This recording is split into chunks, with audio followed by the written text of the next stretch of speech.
banque, elle ne se plie pas aux critères de financement.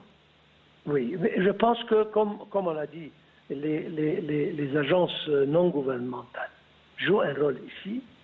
Et à mon opinion, bien que la Banque centrale a fait une initiative après l'autre, je pense que ça ne doit pas passer par une banque, peut-être par le service de poste, parfois. Mais le secteur privé et les sociétés privées de financement, en plus les agences non gouvernementales, ils jouent un rôle particulièrement important dans ce point. Parce que, comme vous l'avez dit, il se peut que les femmes ne peuvent pas avoir accès à la banque dû au fait que peut-être jusqu'à présent, il y a une petite partie qui ne peuvent pas lire ou écrire, mais je pense qu'il y a des mécanismes par lesquels le financement arrive à ces femmes sans avoir recours à des banques. Et ça, c'est très réussi. Et je pense que ça, c'est...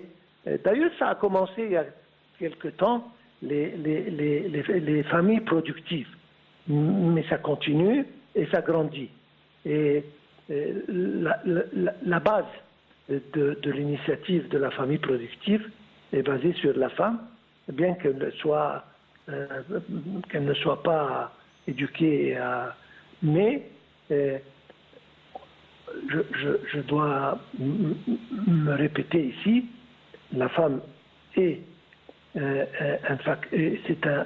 c'est une partie essentielle de la population et elle doit jouir de ses droits et elle doit avoir une chance absolument égale aux chances que l'homme a.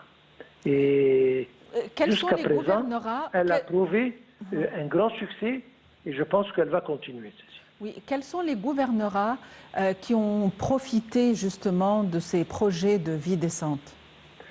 Et vous avez dit Haute-Égypte, Minya a profité, Sohag a profité, Asiout a profité, et au Sinaï, au nord du Sinaï, ils ont profité. Donc, la planification, je répète, a été faite très scientifiquement. C'est-à-dire, on sait certainement par statistique quels sont les gouvernements les plus faibles, les plus vulnérables, si je veux dire, les plus pauvres. Et ils ont commencé par ces gouvernements et ça continue. Et comme on l'a dit, la Haute-Égypte représente la partie la plus vulnérable. On a commencé par Sohag, on a commencé par Esna, on a commencé par Aswan, vers le nord, Beni Souef, Minya, c'est-à-dire, sans exception, tous les gouvernements de la Haute-Égypte, et ça continue vers la Nouvelle-Vallée et le Delta. Et surtout, dans des parties nord du Sinaï. Une des problématiques essentielles de ces régions, c'est-à-dire les villages, les petites cités et les chefs-lieux, les petites fermes, c'est qu'il n'y avait pas suffisamment de présence médicale. Les médecins ne voulaient pas rester là-bas. À votre avis, est-ce qu'à la lumière de ce projet ou de cette initiative, les choses se sont améliorées quant à tout ce qui est médical? C'est absolument, je pense que oui. Maintenant, si on observe, les salaires même des médecins, salaire minimum a augmenté considérablement, et puis on donne beaucoup d'initiatives et de bénéfices pour les nouveaux gradués médecins, etc., d'aller travailler dans ces endroits éloignés, et ils leur présentent tout ce qu'il faut pour qu'ils vivent, eux et leurs familles, d'une façon très raisonnable, très respectable, et ils ont un rendement qui leur permet de, peut-être dans beaucoup de cas, préférer d'aller là-bas. Donc les services médicaux ont certainement progressé.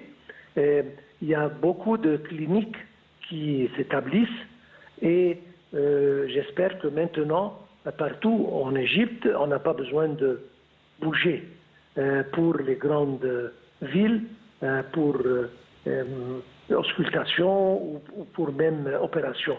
Mais il y a maintenant des petites cliniques et même des hôpitaux qui sont construits et qui travaillent dans ces villages de façon à ce que le service médical va vers eux.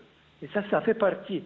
On avait dit justement que l'initiative La Vie décente est à propos de emmener tous les services chez les citoyens, entre autres les services médicaux.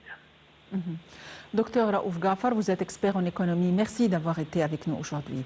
Encore une fois, 1700 projets ont été mis en place et mis en œuvre dans le cadre de ce projet grandiose de vie décente qui est à l'heure actuelle ciblé ou qui cible notamment les gouvernorats de la Haute-Égypte. Évidemment, il s'agit d'un projet qui s'étend à tous les gouvernorats, mais là, on parle de ces projets de développement durable dans la région de Haute-Égypte. Et 4741 projets ont été tenus. 30 888 chefs-lieux, fermes et sub-villages, si on peut le dire, ont profité de ce projet dans 26 gouvernorats. 2,6 millions de citoyens ont profité de ce projet. Un projet qui comprend l'infrastructure, l'enseignement, l'assurance maladie, qui comprend la construction de maisons, la restauration de certaines maisons, qui comprend tout genre d'infrastructures et notamment l'autonomisation de la femme. Merci de nous avoir suivis. Très bonne fin de soirée à tous et à la prochaine.